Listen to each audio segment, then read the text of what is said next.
بسم اللہ الرحمن الرحیم۔ پروگرام الکلام میں آپ تمام دیکھنے والوں کو خوش آمدید۔ گزشتہ پروگرام میں ہم نے تیسرے گروہ کا ذکر شروع کیا تھا۔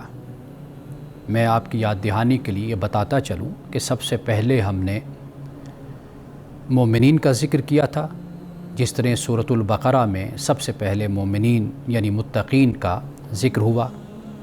اس کے بعد پھر ہم نے ان لوگوں کا ذکر کیا کہ جنہوں نے انکار حق کیا، یعنی اسلام کا انکار کیا، یعنی کفار کا گروہ۔ اب ہم بات کر رہے ہیں تیسرے گروہ کی۔ آپ یہاں پہ اسلوب دیکھیے جو اختیار فرمایا گیا ہے، وہ یہ ہے کہ وَمِنَ النَّاسِ، بعد لوگ، یعنی جب پہلے ذکر کیا تو فرمایا کہ متقین، ھدی للمتقین الذین یؤمنون۔ دوسرے گروہ کا ذکر کیا تو فرمایا ان الذین کافروا، کہ بے شک جن لوگوں نے کفر کیا۔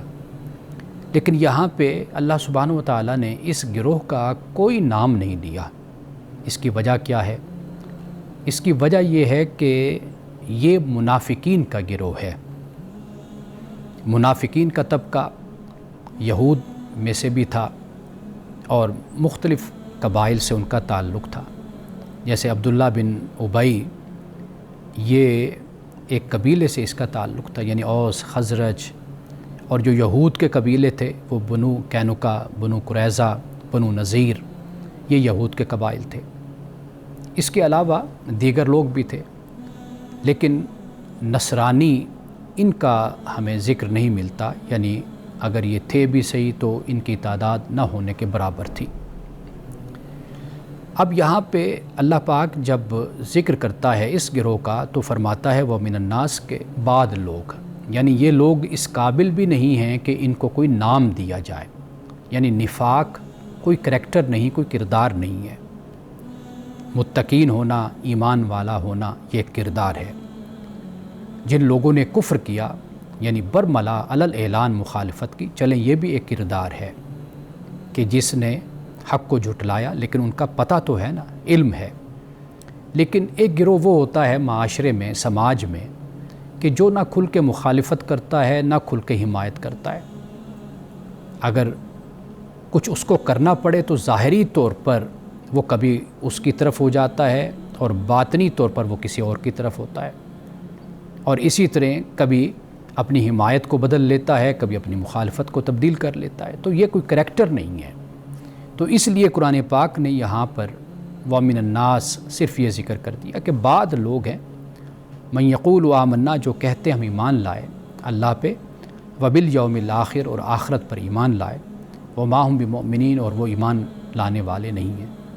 لیکن یہ بات یاد رکھیے کہ کئی لوگ یہ بات کہتے ہیں کہ اللہ اور یوم آخرت پر ایمان کافی ہو گیا، کیونکہ اللہ نے قرآن مجید میں اپنے پر ایمان لانے کے بعد آخرت کا ذکر کیا۔ لیکن ہم یہ بات بھول جاتے ہیں کہ اللہ اور یوم آخرت پہ ایمان جو ہم لائے ہیں، یہ کس کے ذریعے سے ہم ایمان لائے ہیں، کس نے ہمیں دعوت دی، کس نے ہمیں بلایا، اور کس نے ہمیں کہا کہ بھئی تم اللہ پہ اور یوم آخرت پر ایمان لاؤ۔ تو واضح بات ہے کہ وہ اپنے وقت کے پیغمبر نے، اپنے وقت کے نبی اور رسول نے ہمیں راغب کیا، ہمیں دعوت دی، ہمیں بلایا۔ یہ ایسے ہی بات ہوتی ہے کہ جیسے آپ کسی خبر پر اعتماد کر لیتے ہیں، اعتبار کر لیتے ہیں، کوئی خبر آپ تک پہنچتی ہے تو خبر کو آپ تب مانتے ہیں جب آپ مخبر کو مانتے ہیں، یعنی آپ کے پاس جو خبر لانے والا ہے، آپ اس کے کردار، اس کے اخلاق اور اس کی ذات اور شخصیت پر جب آپ ایمان لاتے ہیں، اعتماد کرتے ہیں، تو پھر آپ خبر کو بھی مانتے ہیں۔ تو ہمیں خبر دینے والا کون ہے؟ ہمیں رسول اللہ صلی اللہ علیہ وسلم نے خبر دی ہے۔ اللہ کے بارے میں ہمیں بتایا، آخرت کے بارے میں ہمیں بتایا، اور اس کے علاوہ دیگر جو مبادیات دین ہیں، ضروریات دین ہیں، وہ اللہ کے رسول صلی اللہ علیہ وسلم نے ہمیں بتایا۔ یعنی ہم مسلمان ہوئے، مومن ہوئے، تو وہ رسول اللہ صلی اللہ علیہ وسلم کی دعوت پہ ہم مسلمان اور مومن کہلائے۔ تو لہٰذا رسول اللہ پر ایمان لانا یہ پہلے ہو جاتا ہے، پھر اس کے بعد جو آپ نے خبر دی ہے پھر اس پر ہم ایمان لاتے ہیں۔ تو اس لیے یہ ایک مغالطہ ذہنوں سے نکال دینا چاہیے کہ ہم اللہ اور یوم آخرت پر اگر ایمان لے آتے ہیں تو یہ ہمارے لیے مغفرت اور بخشش کے لیے کافی ہو جاتا ہے، تو ایسے نہیں ہے۔ تو پہلے مخبر صادق پر ایمان لاتے ہیں، ہم مخبر پہ، نبی پر ایمان لاتے ہیں، رسول پر ایمان لاتے ہیں، اس کے کہنے پر پھر ہم آگے باقی جو دین کی ضروریات ہیں، مبادیات ہیں اور دین کے جو ارکان ہیں، ہم اس کے بعد پھر ان پر بھی ایمان لاتے ہیں۔ تو لہٰذا یہ فرمایا کہ یہ کہتے ہیں کہ ہم اللہ اور یوم آخرت پر ایمان لائے، حالانکہ یہ ایمان والے نہیں ہیں۔ اب فرمایا یخادعون اللہ والذین آمنوا، دھوکہ دیتے ہیں اللہ کو اور جو لوگ ایمان لائے ان کو۔ یہ جو خدعن لفظ ہے، یہ نقصان پہنچانے کی غرض سے جو انسان بات کو اپنے بدلتا ہے، یعنی اس کی نیت کچھ ہوتی ہے اور ظاہر وہ کچھ کرتا ہے، اور مقصود کیا ہوتا ہے؟ نقصان پہنچانا، تو اس کو عربی زبان میں خدعن کہتے ہیں۔ جس طرح قرآن پاک میں ایک اور مقام پر یہ فرمایا کہ ان المنافقین یخادعون اللہ وهو خادعهم، کہ بے شک منافقین اللہ کو دھوکہ دینا چاہتے ہیں اور اللہ ان کو دھوکہ دینے والا ہے۔ اللہ ان کو دھوکے دینے والا ہے سے مراد یہ ہے کہ اللہ ان کے دھوکے کو ان پر پلٹا دیتا ہے۔ ان کو جو وہ چاہ رہے ہوتے ہیں کہ وہ مسلمانوں کو نقصان پہنچائیں، اللہ کو نقصان پہنچائیں، یعنی ان کا ارادہ یہ ہوتا ہے اللہ کے دین کو نقصان پہنچانا، تو فرمایا کہ یہ نقصان اللہ ان پر واپس کر دیتا ہے۔ اسی طرح سورۃ الانفال میں فرمایا کہ وَإِن يُرِيدُوا أَن يَخْدَعُوكَ فَإِنَّ حَسْبَكَ اللَّهُ، اور اگر یہ چاہتے ہیں کہ یہ آپ کو دھوکہ دیں تو فرمایا کہ آپ کو اللہ کافی ہے۔ تو یہاں پہ فرمایا کہ اللہ اور جو ایمان لائے ان کو یہ دھوکہ دینا چاہتے ہیں یا دھوکہ دیتے ہیں یا دے رہے ہیں۔ وَمَا يَخْدَعُونَ إِلَّا أَنفُسَهُمْ وَمَا يَشْعُرُونَ، فرمایا کہ یہ صرف اپنے آپ کو دھوکہ دیتے ہیں، کسی اور کو دھوکہ نہیں دیتے۔ اور پھر فرمایا وَمَا يَشْعُرُونَ، اور انہیں اس بات کا شعور بھی نہیں ہے۔ یہ جو شعور کا لفظ ہم استعمال کرتے ہیں، یہ جو علم سے اگلا جو درجہ ہوتا ہے وہ در حقیقت شعور کا درجہ ہوتا ہے۔ ہم جو شعر کہتے ہیں، یہ شعر دقیق کلام کو اصل میں شعر کہا جاتا ہے۔ تو یہاں پر وَهُمْ لَا يَشْعُرُونَ، یعنی اپنی طرف سے بڑی پلاننگ کرتے ہیں، بڑے منصوبے بناتے ہیں اور سازشیں کرتے ہیں۔ وہ یہ سمجھتے ہیں کہ ہم اسلام کو بڑا نقصان پہنچا رہے ہیں، مومنین کو نقصان پہنچا رہے ہیں، ہم رسول اللہ صلی اللہ علیہ وسلم کا بڑا نقصان کر رہے ہیں۔ تو فرمایا کہ نہیں، یہ در حقیقت اپنے آپ کو دھوکہ دیتے ہیں، اور انہیں اتنے یہ غبی ذہن کے ہیں، اتنے کند ذہن رکھنے والے ہیں کہ ان کو پتہ ہی نہیں ہے کہ بھئی یہ جو کچھ کر رہے ہیں اس کا نقصان خود ان کی اپنی ذات کو ہے۔ اب اس کے بعد فرمایا کہ فی قلوبہم مرض فزادہم اللہ مرضا، ان کے دلوں میں مرض ہے اور اللہ ان کی مرض کو بڑھاتا ہے، اللہ نے بڑھا دیا ہے ان کی اس بیماری کو۔ ایمان والے ہوں، عمل صالح کرتے ہیں، والذین اہتدوا زادہم ہدا، کہ جو ہدایت پر ہوتے ہیں، ہدایت پہ چلتے ہیں، اللہ ان کی ہدایت کو بڑھا دیتا ہے، اس میں اضافہ کر دیتا ہے، ان کے تقوی کو بڑھا دیتا ہے۔ اور جن کے دلوں میں مرض ہوتی ہے، جو گمراہی کا راستہ اختیار کرتے ہیں، نفاق کا راستہ اختیار کرتے ہیں، تو فرمایا کہ ہم ان کی مرض کو بڑھا دیتے ہیں۔ یہ جو مرض لفظ ہے، یہ در حقیقت جو انسان کے وجود میں اعتدال ہوتا ہے، توازن ہوتا ہے، وہ جب بگڑتا ہے تو ہم اس کو بیماری کہتے ہیں۔ اب یہ جو بیماری ہے، یہ جو مرض ہے، یہ جسمانی بھی ہو سکتی ہے، یہ روحانی بھی ہو سکتی ہے، یہ اخلاقی بھی ہو سکتی ہے۔ یعنی جسمانی مرض ہوتی ہے تو ہم یہ مرض، یہ بیماری ہمارے لیے رکاوٹ بن جاتی ہے کہ ہم کوئی کردار ادا نہیں کر پاتے، ہم کوئی کام نہیں کر پاتے جب ہم جسمانی مرض کا شکار ہوتے ہیں۔ یعنی آپ دیکھ لیجئے کہ اگر کسی کو بخار ہو جاتا ہے تو اس بخار سے کیا کہ وہ پڑا رہتا ہے، پھر کوئی کام نہیں کر سکتا، نکل نہیں سکتا، اپنی جاب پہ نہیں جا سکتا، تو یہ جسمانی مرض کے جو رکاوٹ بن جاتے ہیں۔ اسی طرح جو روحانی مرض ہوتی ہے، یعنی یہ حسد، یہ کینہ، یہ بغض، یہ نفاق، یہ عداوت، یہ تعصب، یہ جو بیماریاں ہوتی ہیں، یہ کیا کرتی ہیں؟ انسان کو اچھے اخلاق تک پہنچنے میں رکاوٹ بن جاتی ہیں۔ انسان پھر انہی عادات کا شکار ہو جاتا ہے، برے اخلاق کا شکار ہو جاتا ہے۔ جو فضائل والے اخلاق ہوتے ہیں، اعلیٰ اخلاق، اعلیٰ اعمال، اس میں یہ رکاوٹ بن جاتے ہیں۔ تو اس لیے ہم اس کو عربی میں اردو میں اس کو ہم مرض کہتے ہیں. جیسے روحانی امراض، بیماریاں، اخلاقی امراض، اسی طرح جسمانی امراض بھی ہوتی ہیں. تو یہاں پہ اللہ سبحانہ و تعالیٰ نے یہ فرما دیا کہ ان کے دلوں میں مرض ہے اور ان کے مرض کو اللہ نے بڑھا دیا. وَلَهُمْ عَذَابٌ أَلِيمٌ، اور ان کے لیے دردناک عذاب ہے، علم. اور پھر فرمائے بِمَا كَانُوا يَكْذِبُونَ، اس وجہ سے کہ یہ جھوٹ بولتے تھے. ناظرین کرام، ایک نفاق ہوتا ہے جس کو ہم کہتے ہیں اعتقادی نفاق. ایک نفاق ہوتا ہے جس کو عملی نفاق کہتے ہیں. اعتقادی نفاق یعنی جیسے مدینہ کے منافقین کا نفاق تھا. ظاہری طور پر تو وہ کہتے تھے ہم اللہ کو مانتے ہیں، ہم رسول اللہ صلی اللہ علیہ وسلم کو اللہ کا رسول اور اللہ کا نبی مانتے ہیں، قرآن کو اللہ کی کتاب مانتے ہیں، اسلام کو بحیثیت دین کے بطور دین کے تسلیم کرتے ہیں. ظاہری طور پر یہ کہتے تھے، لیکن باطنی طور پر نہیں مانا کرتے تھے. اب ان کے نفاق کو اللہ سبحانہ و تعالیٰ نے کھول کر رکھ دیا.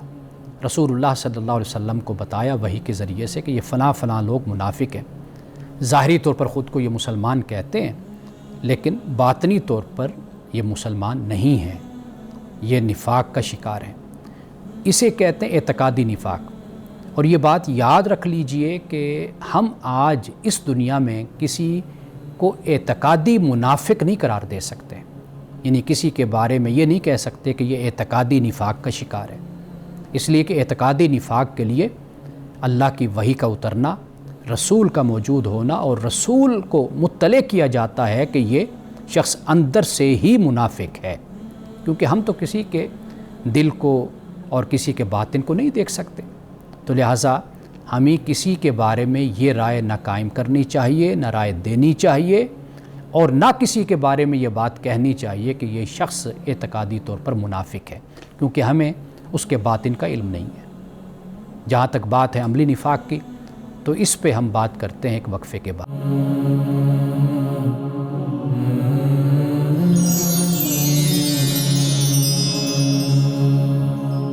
ناظرین کرام، وقفے پہ جانے سے پہلے ہم نفاق سے متعلق بات کر رہے تھے، اور میں نے یہ گزارش کی تھی کہ اعتقادی نفاق آج نہیں ہے، یعنی ہم اس کا فیصلہ نہیں کر سکتے. اعتقادی نفاق ہے یہ اللہ جانتا ہے یا نہیں ہے یہ بھی اللہ جانتا ہے، لیکن ہم کسی کے بارے میں برملا اس بات کا فیصلہ نہیں دے سکتے. اب عملی نفاق یہ نظر آتا ہے. رسول اللہ صلی اللہ علیہ وسلم نے اس نفاق کا ذکر کیا. آپ نے ایک جگہ فرمایا کہ منافق کی 3 نشانیاں ہیں. وہ کیا ہے؟ اذا حدث کذب، فرمایا کہ جب بات کرے تو جھوٹ بولے، یہ بھی منافق کی نشانی ہے. اسی طرح فرمایا کہ اذا وعد اخلف، جب وعدہ کرے تو پھر وعدہ خلافی کرے. یہ بھی فرمایا کہ اذا اؤتمن خان، کہ جب امانت رکھی جائے تو پھر خیانت کرے. اذا خاصم فجر، اور جب کوئی جھگڑا ہو، کوئی مسئلہ ہو تو پھر گالم گلوچ شروع کر دے. تو رسول اللہ صلی اللہ علیہ وسلم نے یہ نشانیاں بیان کی. کہیں 3 ہیں، کہیں 4 ہیں، 5 بھی ہیں.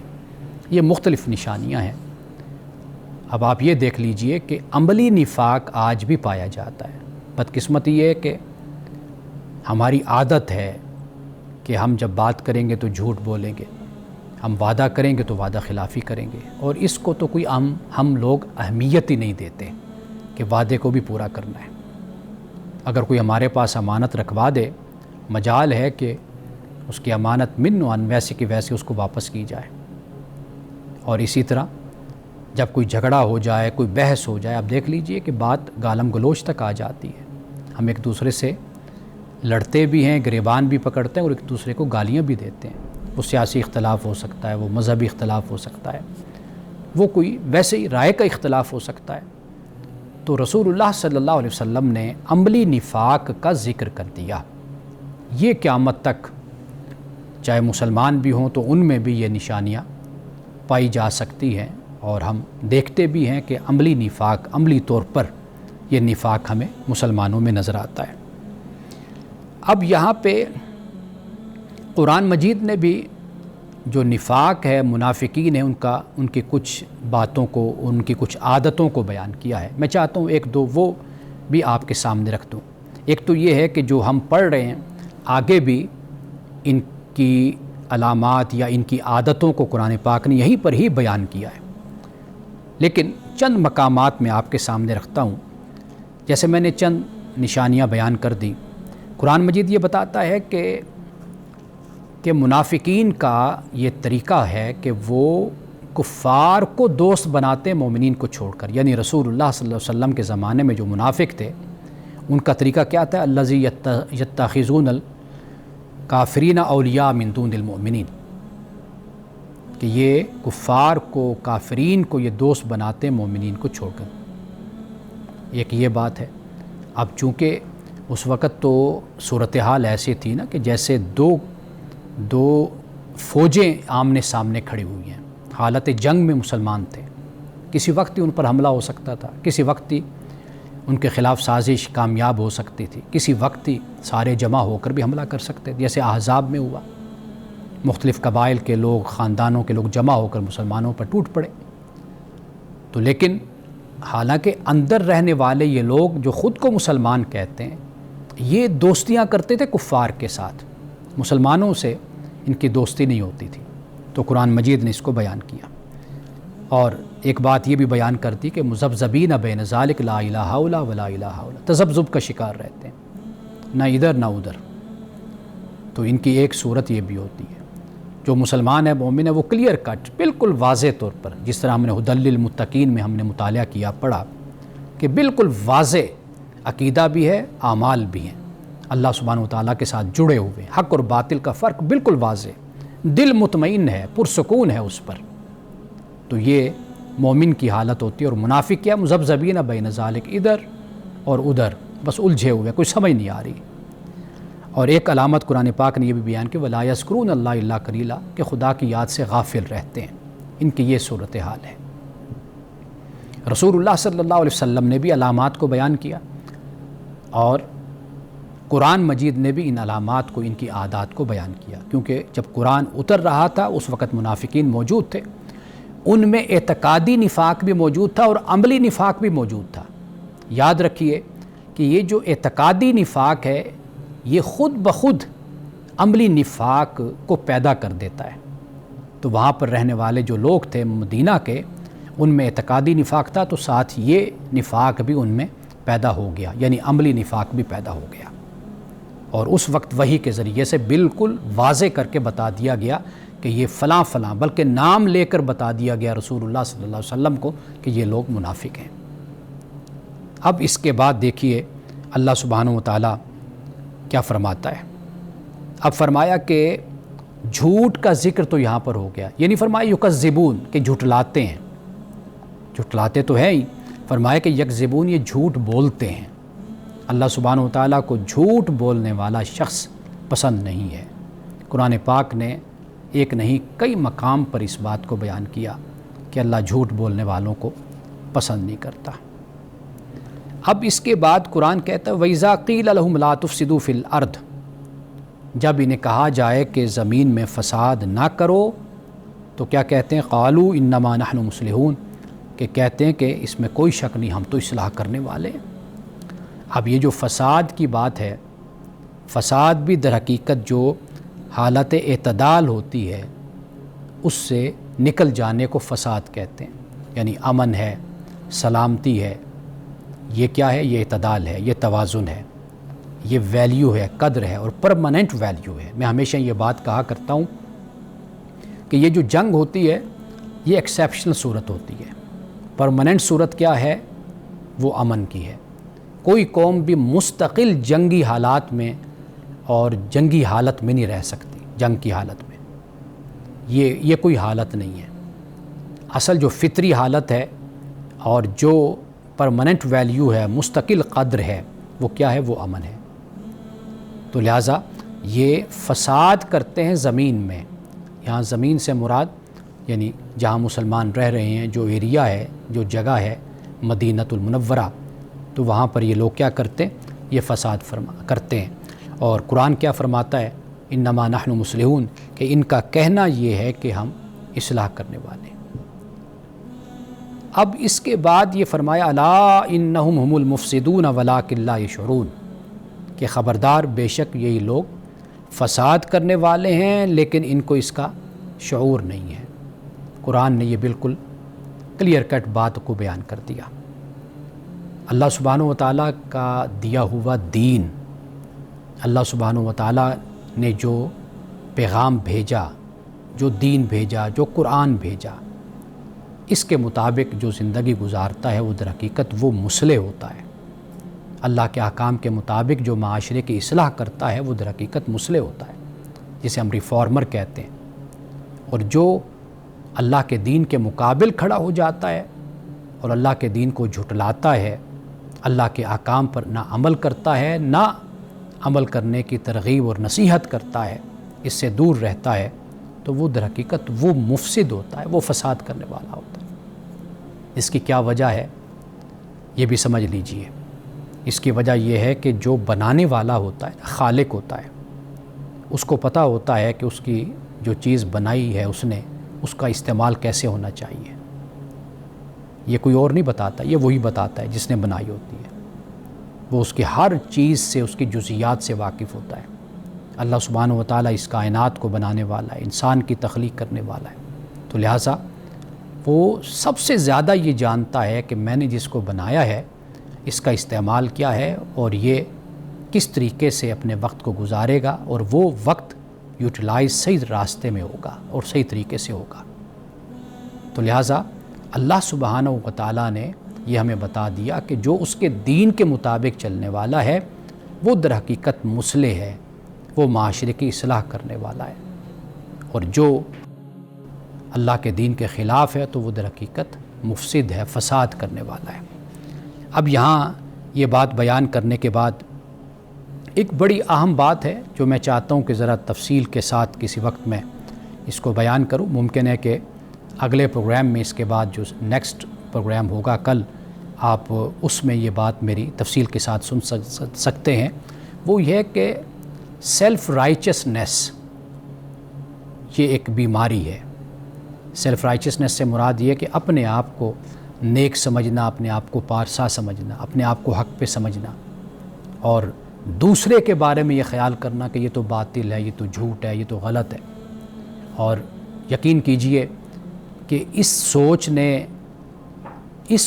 نے بڑی بڑی جماعتوں کو، بڑے بڑے گروہوں کو گمراہ کیا۔ انہوں نے نعرہ تو اصلاح کا لگایا، لیکن انہوں نے معاشرے کو تباہ و برباد کر کے رکھ دیا، ہلاک کر کے رکھ دیا، صرف اسی سوچ کی وجہ سے، جسے ہم سیلف رائچسنس کہتے ہیں، کہ اپنے آپ کو سمجھنا کہ میں ہی بس اچھا انسان ہوں، باقی تو کوئی اچھا ہی نہیں ہے۔ یہ وہ سوچ ہے کہ جس نے بڑی بڑی جنگیں کروائی ہیں اور بڑی بڑی تباہیاں زمین پر آئی ہیں، اور لوگ جذباتی پن میں، جوش میں، جنون میں ایسے گروہ، ایسے لوگوں کے ساتھ منسلک ہو گئے، شامل ہو گئے، لیکن جب تباہی اور بربادی اور ہلاکت ہوئی اس کے بعد ان کو پچھتاوے کے سوا کچھ نہیں ملا۔ تو ناظرین کرام، یہ ایک باقاعدہ ایک مضمون ہے، موضوع ہے۔ میں چاہتا ہوں کہ اس پر قرآن کی روشنی میں اور انسانی تاریخ کی روشنی میں میں ذرا گفتگو کروں، تاکہ آپ یہ سمجھ سکیں کہ قرآن مجید جب یہ کہتا ہے کہ انہیں کہا جاتا ہے کہ فساد نہ کرو زمین میں، تو یہ کہتے ہیں ہم تو مصلح ہیں، ہم تو اصلاح کرنے والے ہیں۔ تو یہ جو سوچ ہے کہ ہم اصلاح کرنے والے ہیں، یہ در حقیقت اس کو سیلف رائچسنس کہتے ہیں، اور یہ تباہی لاتی ہے یہ سوچ۔ تو انشاءاللہ اس پہ ہم کل بڑی تفصیل کے ساتھ گفتگو کریں گے۔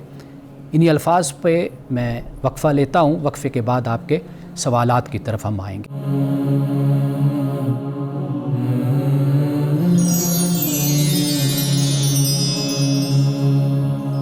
وقفے کے بعد آپ کے سوالات کے ساتھ حاضر ہوں۔ میں ایک گزارش آپ حضرات سے کرنا چاہتا ہوں کہ آپ جو سوالات بھیجتے ہیں ایک تو کافی طویل ہوتے ہیں، یعنی لمبے سوال ہوتے ہیں، اور اگر میں صرف سوال ہی پڑھوں گا تو شاید جواب نہ دے پاؤں۔ اور ایک اور گزارش یہ ہے کہ آپ کے سوالات میں ابہام بہت زیادہ ہوتا ہے۔ اگر میں ایک سوال آپ کو پڑھ کر سناؤں تو آپ کبھی بھی خود بھی نہیں سمجھ پائیں گے کہ آپ نے پوچھا کیا ہے، تو اس میں سے خود مجھے ایک نتیجہ نکالنا پڑتا ہے اور کچھ وقت لگا کر سمجھنا پڑتا ہے کہ سائل کیا پوچھنا چاہتا ہے اور کیا کہنا چاہتا ہے۔ مثال کے طور پر ایک سوال میرے پاس یہ آیا کہ جب میرے پاس پیسے تھے، ہمت تھی، صحت بھی تھی، استطاعت بھی تھی، میں نے حج نہیں کیا۔ حج کیوں نہیں کیا؟ مجھے اس کا پتہ نہیں تھا۔ پھر بعد میں مجھے پتہ چلا، کچھ احادیث نظر سے گزری، تو اس بنیاد پر پھر میرے اندر خوف پیدا ہوا۔ پھر اس کے بعد یہ صورتحال بن گئی کہ بھئی اب اس کے بعد وہ معلوم نہیں کہ پوچھنے والے کیا پوچھنا چاہتے ہیں، کہ بڑی مشکل سے پیسہ جمع کیا، پھر میں اپنے ساتھ کسی کو لے کر گیا اور پھر ہم نے عمرہ کیا۔ اب جب کہ بات حج کی چل رہی ہے، بیچ میں سے انہوں نے عمرہ کا مسئلہ شروع کر دیا، اور پھر آخر میں جا کر پھر وہ حج پر آ گئے کہ بھئی کیا میرا حج ہو گیا؟ کیا اس کا حکم حج ادا ہو جائے گا اگر میں عمرہ ادا کر لوں؟ یعنی کوئی سوال واضح نہیں ہے، لیکن میں جو چند گزارشات ہیں اس سے متعلق جو مجھے سمجھ آئی وہ میں بتا دیتا ہوں۔ دیکھیے، اگر آپ پہ حج فرض تھا، آپ صاحب استطاعت تھے، جسمانی طور پر بھی صحت مند تھے، اللہ نے آپ کو وسعت رزق بھی دے رکھا تھا، اور پھر اس کے بعد آپ نے حج نہیں کیا۔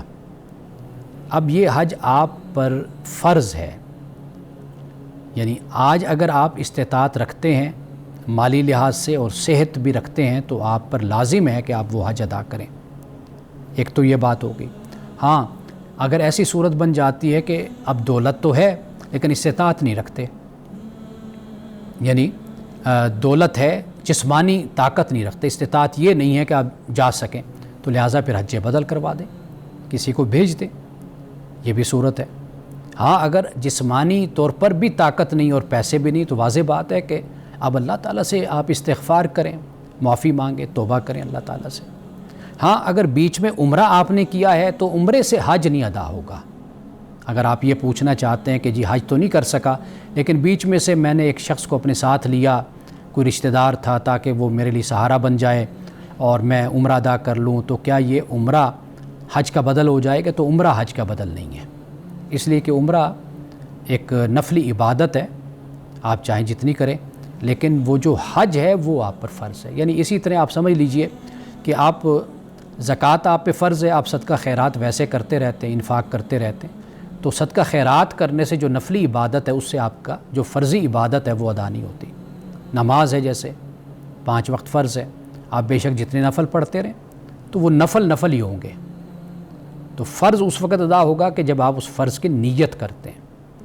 اور حج تو ویسے بھی یعنی اس کے مخصوص ایام ہیں کہ جن میں آپ نے حج کرنا ہوتا ہے، وہ باقی سال میں تو حج نہیں ہوتا۔ اگر آپ یہ پوچھنا چاہتے ہیں تو پھر میں نے آپ کے اس سوال کا مکمل طور پر جواب دے دیا ہے، لیکن گزارش یہ ہے کہ آپ اپنے سوال کو واضح کیا کریں، اور تاکہ بات آپ کی پوری سمجھ آئے اور اس کے مطابق آپ کو جواب دیا جائے۔ اب اسی طرح کا ایک اور سوال بھی ہے، یعنی یہ بھی کوئی واضح نہیں ہے، لیکن بہرحال میں پھر بھی کوشش کرتا ہوں کہ میں اس کا جواب دوں۔ وہ یہ کہ ایک انسان نے رشتہ داروں کے، بہن بھائیوں کے، ماں باپ کے حقوق ادا کیے، مگر اب اس کو اندازہ ہوا جیسے میں جو کرنے چاہیے ویسے نہیں ہو سکے، اب وہ زندہ بھی نہیں ہے۔ اب آپ خود اندازہ کیجئے کہ اس نے بہن بھائی کے حقوق ادا کیے، ماں باپ کے بھی، لیکن اس کو ایسے محسوس ہوا کہ میں نے ادا نہیں کیے، لیکن وہ زندہ بھی نہیں ہے، تو اس کے بعد اب میں کیا کر سکتا ہوں؟ دیکھیے، جو فوت ہو گیا اس نے ماں باپ کی خدمت کی، بہن بھائی کی خدمت کی، بہن بھائیوں کی، اور کوئی کمی بیشی اس خدمت میں ہو گئی، تو وہ اب زندہ بھی نہیں ہے، تو آپ ان کے لیے یہ کر سکتے ہیں کہ آپ اللہ تعالیٰ سے استغفار کیجئے اس کے لیے، مرنے والے کے لیے، کہ اللہ تعالیٰ اس کی کوتاہیوں کو معاف کر دے، اس کے گناہوں کو، خطاؤں کو، اگر کوئی اس سے گناہ ہوئے ہیں۔ عذرو بشر، عذرو انسان، ہم سب انسان ہیں، غلطیاں ہم سے ہوتی ہیں، تو ہماری خیر خواہی، ہمدردی اپنے بھائی کے لیے یہی ہے کہ ہم اللہ تعالیٰ سے دعا کرتے رہیں کہ اللہ تعالیٰ اسے معاف فرما دیں۔ اچھا، اب تیسرا سوال بھی اسی طرح کا ہے، وہ یہ ہے کہ ایک بندے کو پتہ ہونے کے باوجود کسی کی حق تلفی ہو گئی یا کچھ کا دل دکھایا گیا، اب وہ زندہ نہیں ہے، اس کے وارث بھی زندہ نہیں، اگر زندہ وارث ہو تو کیا کریں؟ دونوں صورتوں میں کیا ہونا چاہیے، ان کے بارے میں کیا ہو سکتا ہے؟ اب یہ حق تلفی کس طرح کی ہے، اب یہ بات واضح ہونی چاہیے، یعنی کہ اب مالی معاملہ ہے تو اس کے مال سے قرض وغیرہ ادا کر دیں، اگر مال نہیں ہے تو ورثہ اپنی طرف سے اگر کر سکتے ہیں تو وہ بھی کر دیں، وہ بھی ٹھیک ہے۔ ورنہ وہ رسا اس قابل نہیں ہے تو اللہ تعالیٰ سے استغفار کریں۔ تو اگر وہ اپنی طرف سے کچھ کرتے ہیں تو یہ نیکی اور احسان ہوگا اس مرنے والے پہ۔ یعنی سوال جتنا واضح ہے میں نے اتنا جواب عرض کر دیا ہے، لیکن میں پھر گزارش کروں گا کہ اپنے سوال کو آپ بالکل واضح کیا کریں اور مختصر سوال آپ مجھے بھیجا کریں۔ تو وقفے کے بعد مزید آپ کے چند سوالات کو لیتے ہیں۔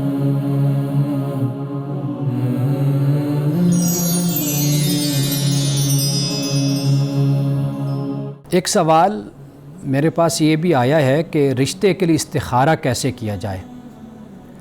یعنی ایک تو معاملہ یہ ہوتا ہے کہ استخارہ تب کیا جاتا ہے کہ جب آپ کنفیوزڈ ہوتے ہیں، یعنی آپ کے پاس دو راستے ہوتے ہیں، آپ ان میں سے ایک راستہ اختیار کرنا چاہتے ہیں تو اس کے لیے آپ استخارہ کرتے ہیں۔ استخارہ کا مطلب ہوتا ہے خیر طلب کرنا، اللہ سبحانہ و تعالیٰ سے آپ خیر طلب کرتے ہیں، اللہ سے رہنمائی لینا چاہتے ہیں۔ تو اس کا طریقہ یہی ہوتا ہے کہ جو نماز عشاء ہے، آپ نماز عشاء پڑھتے ہیں، اس کے بعد اللہ کو یاد کرتے ہوئے، اللہ کا ذکر کرتے ہوئے آپ سو جاتے ہیں۔ تو خواب میں جو دکھایا جاتا ہے وہ ایک آپ کے لیے اشارہ ہوتا ہے کہ آپ جو دیکھیں پھر اس پر آپ معلوم کر لیتے ہیں کہ بھئی یہ اس سے کیا مراد ہے، کہ آیا کہ آپ یہ قدم اٹھائیں یا نہ اٹھائیں، یا ان دو میں سے آپ کس کو اختیار کریں۔ وہ اشارہ اگر آپ کو ہو جاتا ہے، آپ ایک دفعہ کر لیں استخارہ، 2 دفعہ کر لیں، 3 دفعہ کر لیں، تو یہ طریقہ اختیار کر سکتے ہیں۔ استخارہ در حقیقت ایک دعا ہے، اور خواب کی چونکہ ایک اہمیت ہوتی ہے، انسان ہم نفسیاتی حوالے سے بھی جانتے ہیں، اور ہمیں رسول اللہ صلی اللہ علیہ وسلم کی احادیث سے بھی ہمیں اس کے بارے میں معلوم ہوتا ہے کہ خواب کی بڑی اہمیت ہے۔ تو لہٰذا آپ رات جب سوتے ہیں اللہ کو یاد کرتے ہوئے سوئیں اور دعا کرتے ہوئے سوئیں کہ اللہ اس معاملے میں آپ کی رہنمائی فرمائے۔ لیکن ایک بات یاد رکھیے کہ یہ سب کچھ ظنی ہوتا ہے، قطعی نہیں ہوتا، یقینی نہیں ہوتا، یہ ظنی ہے۔ ہم نے دیکھا ہے بہت سے لوگ استخارہ کرتے ہیں لیکن پھر اس کے مطابق وہ کوئی قدم اٹھاتے ہیں تو کئی دفعہ ناکامی بھی ہو جاتی ہے۔ تو لہٰذا اس کو اس طرح نہیں سمجھنا چاہیے کہ میں اگر استخارہ کروں گا یا کروں گی تو جو کچھ بھی نتیجہ میں اخذ کروں گا تو وہ بالکل 100%، 101% درست ہوگا اور صحیح فیصلہ ہوگا، ایسا نہیں ہے۔ انسان ٹھوکر بھی کھاتا ہے، اور یہ جو خواب ہے اس کی قطعیت، ایبسلیوٹنس جس کو کہتے ہیں، اس کی یقینی صورت وہ فقط پیغمبر کے لیے ہوتی ہے۔ یعنی پیغمبر کا خواب جو ہے وہ ایسے ہی ہوتا ہے کہ جیسے کہ واقعہ ہوتا ہے، جیسے سورج روشن ہو تو دھوپ ہوتی ہے، دن چمک رہا ہوتا ہے، تو اس طرح پیغمبر کا خواب ہوتا ہے۔ جو غیر نبی ہے، ہم جیسے لوگ ہیں، تو ان کا جو خواب ہوتا ہے وہ ظنی خواب ہوتا ہے، قطعی نہیں ہوتا۔ تو لہٰذا استخارہ ایک دعا ہے، اللہ سے جڑنے کا ایک سبب، ایک طریقہ ہے کہ ہم اپنی زندگی کے ہر معاملے میں اپنے خدا سے جڑتے ہیں۔ یہ اصل آپ سمجھ لیجئے کہ دین کا نچوڑ ہے۔ رسول اللہ صلی اللہ علیہ وسلم سے جو دعائیں منسوب ہیں، منقول ہیں، آپ وہ پڑھ کر دیکھ لیجئے، قدم قدم پہ اپنے خدا کو یاد کیا ہے۔ تو در حقیقت استخارے کی یہ حالت، یہ اس کی حیثیت کہہ لیجئے یہ ہے۔ یعنی اس کو کوئی دوائی نہ سمجھ لیجئے، کوئی میڈیسن۔ ہم ایک چیز کو وظیفہ بنا لیتے ہیں، ایک دوائی سمجھ لیتے ہیں اور ایک دم درود بنا لیتے ہیں، تو یہ طریقہ نہیں درست۔ اصل یہ ہے کہ یہ ایک دعا ہے، آپ اللہ سے دعا کرتے ہیں اور کبھی دعا قبول بھی ہو جاتی ہے۔ اگر آپ کو لگتا ہے قبول نہیں ہوئی تو وہ خدا کے ہاں جس طرح حدیث میں آتا ہے اس کے مختلف صورتیں ہوتی ہیں، اللہ سبحانہ وتعالیٰ وہ آپ کے لیے اس کو ایک سٹاک کر لیتا ہے، اس کو آخرت میں دے دے گا، یا جو دنیا میں مانگا وہ نہیں دیتا تو اس سے بہتر کوئی دے دیتا ہے۔ تو اس کی بہت سی صورتیں جو رسول اللہ صلی اللہ علیہ وسلم نے بیان فرمائی کہ بھئی بندے کی دعا کو اللہ تعالیٰ کبھی بھی رد نہیں کرتا۔ تو لہٰذا استخارہ کرنے کے باوجود بھی وہ نتیجہ آپ کو حاصل نہیں ہوتا تو اپنے ایمان کو ہرگز متزلزل نہ کریں، کیونکہ یہ سب کچھ ظنیات سے اس کا تعلق ہے۔ اب اس کے بعد ایک اور سوال ہے میرے پاس، اور وہ سوال یہ ہے کہ خواتین لمبے ناخن رکھتی ہیں، اس کا رواج بھی ہمارے ہاں بہت ہے، اس کے بارے میں میری بہن نے پوچھا ہے کہ اس کی کیا اجازت ہے یا نہیں ہے، کیا صورت ہے۔ تو میری بہن یہ بات یاد رکھیے کہ اسلام میں، دین اسلام میں، بلکہ تمام ادیان جو خدا کی طرف سے جو ادیان اترے، یعنی حضرت آدم علیہ السلام سے لے کر رسول اللہ صلی اللہ علیہ وسلم تک، تو ویسے تو دین ایک ہی ہے، ان الدین عند اللہ الاسلام، لیکن ادیان کا لفظ میں اس معنی میں بول رہا ہوں کہ اللہ کے مختلف پیغمبر مختلف زمانوں میں مبعوث ہوئے، ان میں طہارت اور پاکیزگی اس کی بہت زیادہ اہمیت ہے۔ اگر آپ قرآن پڑھیے، احادیث پڑھیے، آپ بائبل پڑھ لیجئے، تو آپ کو اندازہ ہوگا کہ طہارت اور پاکیزگی جسمانی، روحانی، باطنی، اس پر بہت زیادہ زور ہے۔ تو لہٰذا ایسے وہ طریقے کہ جس میں کچھ گندگی کا، غلاظت کا یا کراہت کا پہلو ہوتا ہے، اسے اسلام پسند نہیں کرتا، اس سے بچنے کی تلقین کرتا ہے۔ جیسے ناخن بڑھ جاتے ہیں، تو ناخن بڑھ جاتے ہیں تو انسان جتنی بھی صفائی کا اہتمام کر لے، پھر بھی اس کا امکان رہتا ہے کوئی گندگی رہ جائے۔ اور پھر آپ یہ بھی دیکھیے کہ اس سے جو صحت کے مسائل بنتے ہیں، جراثیم ہیں، ڈاکٹرز کے ساتھ آپ اس پر بات کر کے دیکھ لیں، وہ آپ کو بتائیں گے کہ بھئی کہ یہ کیا اس میں زہریلا پن ہوتا ہے کہ اگر ہم اپنے ہائیجین کا، اپنی صفائی اور ستھرائی کا خیال نہیں کرتے۔ ناظرین کرام، آخر میں رسول اللہ صلی اللہ علیہ وسلم کی ایک حدیث اور جو حکمت کی بات بھی ہے کہ رسول اللہ نے فرمایا کہ بے شک وہ شخص کامیاب ہو گیا جو اسلام لایا، اسے حسب ضرورت رزق دیا گیا، اور اللہ تعالیٰ کی طرف سے جو کچھ دیا گیا اس پر اس نے قناعت اختیار کی۔ یہ بہت بڑی کامیابی ہے، اسلام قبول کیا اور پھر اس کے بعد اللہ نے اس کو رزق بھی اس کی ضرورت کے مطابق دیا، اور پھر جو اللہ کی طرف سے دیا گیا اس پر اس نے قناعت کے ساتھ اپنی زندگی، تسلی، سکون، اطمینان کے ساتھ زندگی گزاری، تو فرمایا کہ یہ شخص کامیاب ہو گیا۔ انہی الفاظ کے ساتھ اجازت دیجیے، انشاءاللہ کل آپ سے ملاقات ہوگی۔